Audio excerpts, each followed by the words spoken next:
Islam is a disciplined way of life, a beautiful system which includes laws, limits, and boundaries without neglecting the essence of spirituality. Through it, we organize our lives, paying close attention to certain times and places. Prayer is all about discipline. Like any important deadline in life, the time for prayer must be respected. And to intentionally pray outside of his time is likened to not praying at all. When the call for prayer is made, millions of people can naturally form rows in a matter of seconds in remarkable fashion. It takes precedence over all worldly matters.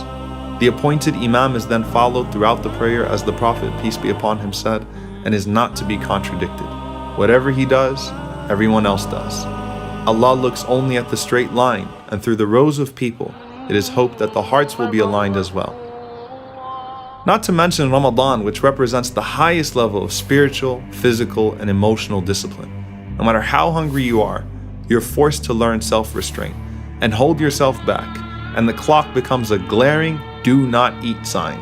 Your entire day is structured in accordance with the times of prayer, and in Ramadan, you know exactly when Fajr and Maghrib are.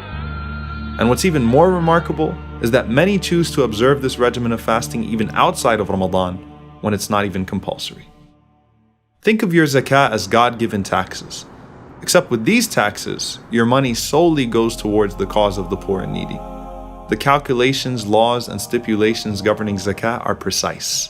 Hajj is the greatest display of order in the world. Getting millions of people in such close proximity to dress, move, and worship in such stunning compliance is a testimony to the power of his call. Our Prophet, peace be upon him, was keen on teaching people to be disciplined and respect the law and system in both religious and worldly affairs. He warned that no two people should even travel without one of them being appointed as a leader of the two, and commanded that customs which do not contradict faith should be respected by the believers. Many times we disregard order and discipline thinking that we are the exceptions to the law. And when we do that, so does everyone else. And I mean everyone. Why am I bringing all of this up? Last Ramadan, I was driving my car on a not so busy day. I stopped at every stop sign, even though I sometimes found it pointless to do so. But I'm sick of all of these signs and red lights. I don't see any police anyway. Just as I thought that, I hit a man crossing the road. I didn't even notice him until after I hit him. I panicked. My heart was racing. I jumped out of the car to see what happened to him. I immediately apologized to him and told him I'd get help right away.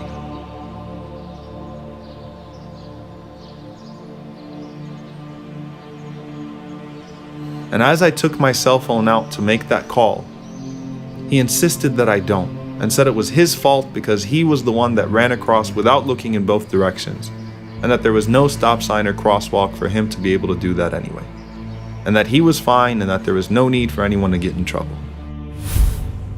But I had to hold myself accountable. So I called 911 and I claimed full responsibility.